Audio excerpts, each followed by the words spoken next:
Assalamualaikum warahmatullahi wabarakatuh.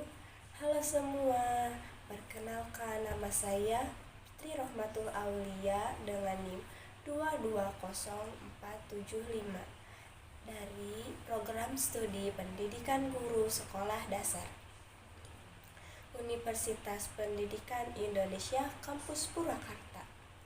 Nah, pada kesempatan kali ini kita akan belajar tentang landasan pendidikan.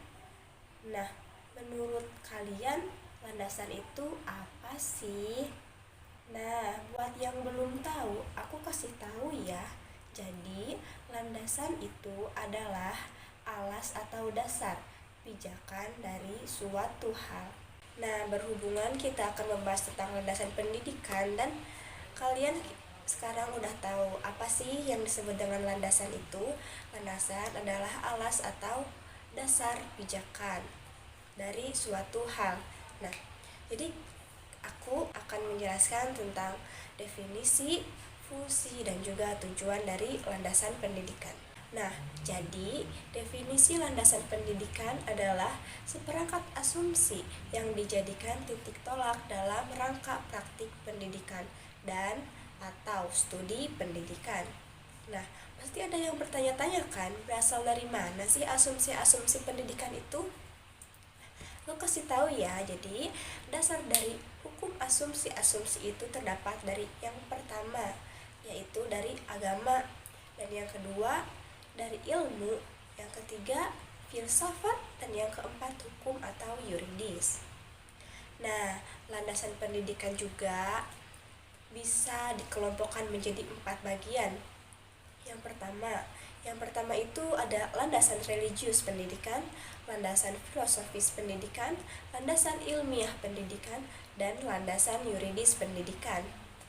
Oke.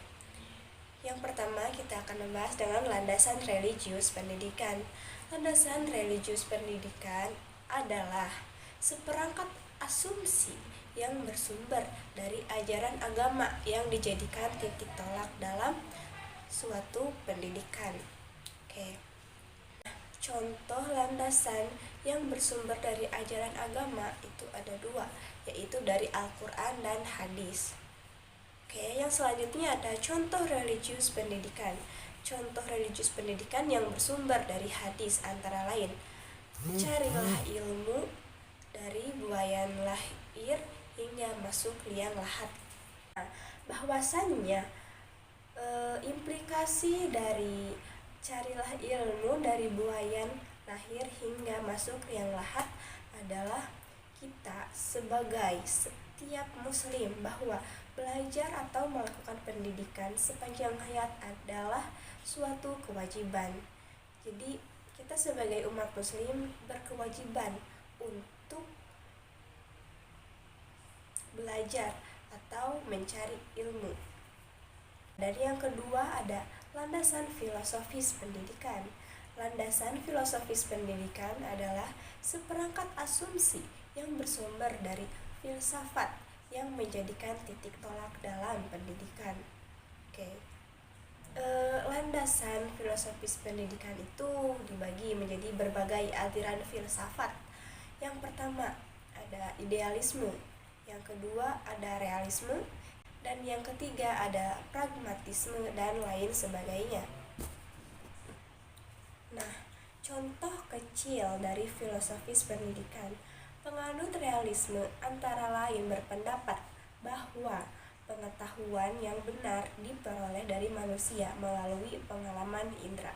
Aplikasinya adalah penganut realisme mengutamakan metode mengajar dan memberikan kesempatan kepada para siswa untuk memperoleh pengetahuan melalui pengalaman langsung. Contoh misalnya melalui observasi, praktikum, dan lain sebagainya. Contoh dari pengalaman tidak langsung, misalnya membaca laporan ataupun membaca laporan hasil penelitian dan lain sebagainya. Oke, selanjutnya yang ketiga. Nah, yang ketiga ini adalah landasan ilmiah pendidikan. Landasan ilmiah pendidikan adalah seperangkat asumsi yang bersumber dari disiplin ilmu tertentu yang menjadikan titik tolak dalam pendidikan.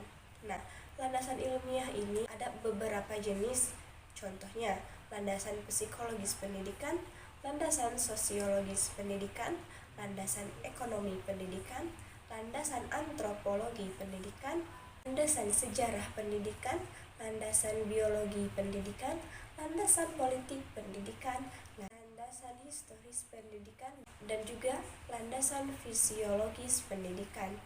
Nah, selanjutnya ada yang terakhir yaitu keempat. Yang keempat ada landasan yuridis pendidikan.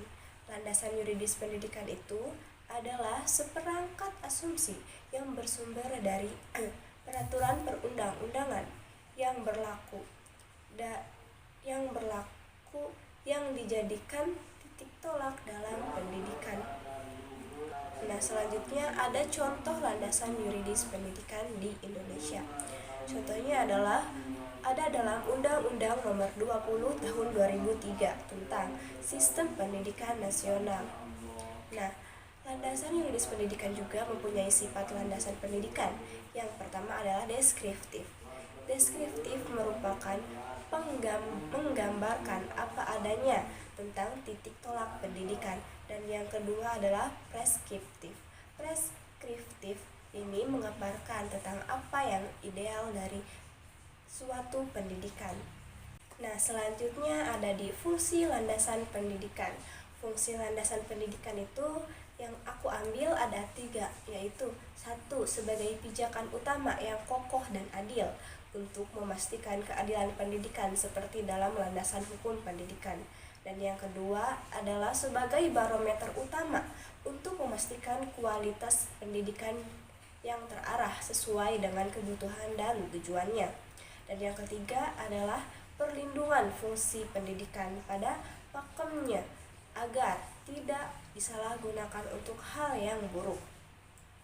Dan yang selanjutnya ada tujuan landasan pendidikan. Aku ambil 4 tujuan landasan pendidikan. Yang pertama adalah pendidikan menjadi hak seluruh manusia tanpa syarat apapun. Jadi seluruh manusia itu mempunyai hak untuk belajar dan mencari ilmu, juga menuntut ilmu.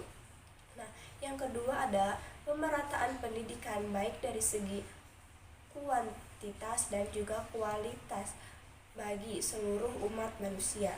Yang ketiga, terjaganya hak pendidikan bagi seluruh kalangan tanpa terkecuali. Nah, yang terakhir adalah yang keempat adalah pendidikan berfungsi sebagai semestinya, yakni memajukan dan membantu manusia untuk dan tidak disalahgunakan untuk hal yang negatif. Jadi memanfaatkan pendidikan untuk hal yang negatif itu tidak boleh.